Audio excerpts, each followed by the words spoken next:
अस्सलाम वालेकुम बच्चों। साइंस में आज हम पढ़ेंगे 17वां सबक, जिसका नाम है रोशनी के असरात। देखो बच्चों, जब सूरज की शुआ कांच के मंशूर से गुजरती है तो मंशूर की दूसरी जानिब किन रंगों का पट्टा नजर आता है आप लोगों को? जी हाँ, आप पिछली जमात में पढ़ चुके हैं कि रोशनी मुख्तलिफ रंगों पर मुश्तमिल होती है। खिड़की से घर में आने वाली रोशनी की शुआ में नजर आने वाले गर्द के जर्रात आपने भी देखे होंगे। जब रेलगाड़ी गहरे कोहरे से गुजरती है तो रेलगाड़ी के सामने की लाइट जलाई जाती है। इस लाइट में रोशनी का पट्टा आपने देखा होगा। जब हम इसको देखते हैं तो हमें क्या नजर आता है? रोशनी के इस पट्टे में गर्द के महीन जर्रात तैरते नजर आते हैं हमें। इनकी वजह से हमें रोशनी का पट्टा नज़र आता है। सुबह और शाम पर हमें मुख्तलिफ रंगों का इम्तिजाज नज़र आता है। मसनूई सैयारे से ली गई खिला से नज़र आने वाली ज़मीन की तस्वीर हम देखें तो हमें ज़मीन नीलगू नज़र आती है। ये सब किसका असर है? जी हाँ, रोशनी का असर, जिसे हम कहते हैं रोशनी का इंतशार। रोशनी का इंतशार, जिसे इंग्लिश में कहते हैं स्कैटरिंग ऑफ लाइट। हम एक तजुर्बे के ज़रिए देखेंगे कि रोशनी का इंतज़ार किस तरह होता है। इसके लिए ज़रूरी अशिया कांच का बीकर, लेज़र पॉइंटर, पानी, दूध या दूध का पाउडर, चमचा, ड्रॉपर वगैरह। अमल: कांच के बीकर में साफ़ पानी लीजिए, इसमें लेज़र शुआ दाखिल करके देखिए कि क्या पानी में रोशनी का पट्टा नज़र आता है। अब पानी में ड्रॉपर से दूध के चंद कतरे मिलाकर हिलाइए, पानी कुछ गदला नज़र आता है। अब दोबारा लेज़र शुआ इसमें से गुजारिए। एक रोशन पट्टा रोशनी की शुआ की मौजूदगी को जाहिर करेगा। सादा पानी में रोशनी का ऐसा पट्टा हमें नज़र नहीं आता, लेकिन किसी कदर गदले पानी में रोशनी की शुआ साफ नज़र आती है। पानी में तैरने वाले दूध के महीन ज़र्रात पर रोशनी की शुआ पड़ने के बाद इधर उधर बिखर जाती है।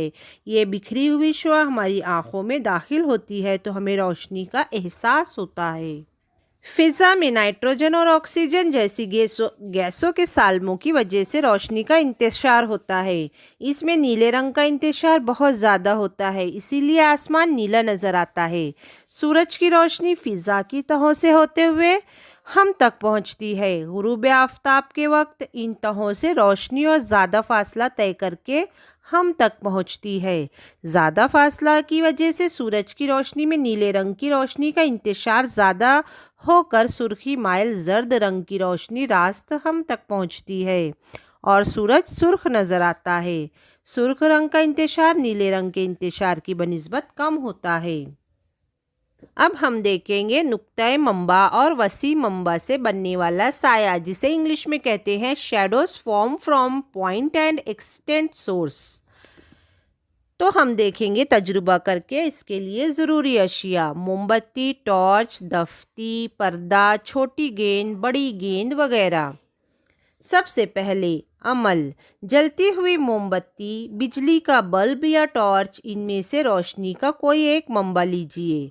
इसके सामने शक्ल के मुताबिक एक महीन सुराख ओ वाली दफ्ती रखिए। अब रोशनी सुराख से आती हुई नज़र आएगी।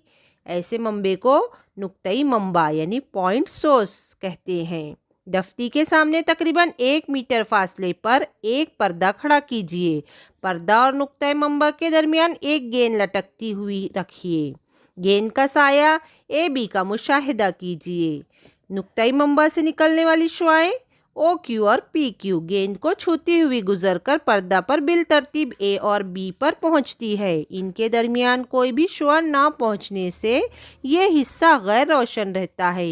ये गहरा साया या मुकम्मल साया, जिसे इंग्लिश में कहते हैं अम्ब्रा, कहलाता है। मोमबत्ती के सामने से सुराख वाली दफ्ती निकाल दें तो क्या होगा? अब वो नुक्ता मंबा नहीं रहता, इसे वसी मंबा एक्सटेंडेड सोर्स कहते हैं। वसी मंबा से हासिल होने वाला साया कैसा होता है बच्चों? वसी मंबा के ज़रिए पर्दे पर गेंद के साए के 2 हिस्से नज़र आते हैं, एक हल्का और दूसरा गहरा। जो हिस्सा बीसी हल्का होता है इसे नाकिस साया कहते हैं। पेनम्बरा اور جو حصہ اے ڈی گہرا ہوتا ہے اسے مکمل سایہ امبرا کہتے ہیں۔ اب آگے تجربے میں وسیع منبع سے بڑی گیند لے تو کیا ہوگا؟ وسیع منبع اور گیند کے درمیان فاصلہ تو مستقل رکھ کر پردے کو دور ہٹاتے جائیے اور گیند کے عکس کا مشاہدہ کریے۔ پردہ جیسے جیسے دور ہوتا جاتا ہے گیند کا ناقص سایہ اور مکمل سایہ دونوں بڑے بڑے ہوتے دکھائی دیتے ہیں۔ اب بڑی گیند کی بجائے منبع نور کی بنسبت چھوٹی گیند لٹکائیے اور پردے پر گیند کے سائے کا مشاہدہ کیجیے۔ گیند کا مکمل اور ناقص سایہ پردے پر نظر آتا ہے۔ اب منبع نور اور گیند کو ساکن رکھتے ہوئے پردہ گیند سے دور ہٹاتے جائیے اور گیند کے سائے کا مشاہدہ کیجیے۔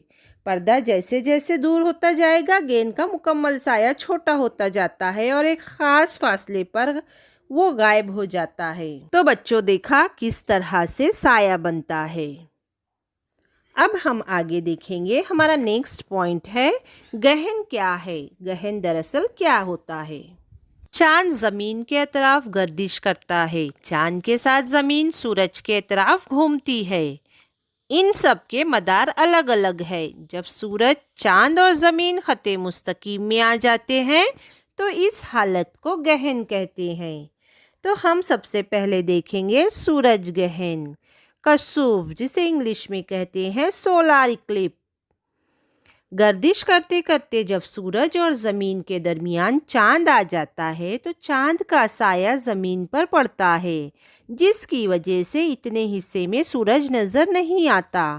اسے ہم سورج گہن کہتے ہیں۔ سورج گہن صرف اماوس کو ہی ہوتا ہے، یہ جزوی یا مکمل ہوتا ہے۔ بعض دفعہ سورج چاند کی وجہ سے پوری طرح چھپ جاتا ہے، اس وقت مکمل سورج گہن واقع ہوتا ہے۔ جب چاند سورج کی پوری طرح نہیں ڈھکتا تو جزوی سورج گہن ہوتا ہے۔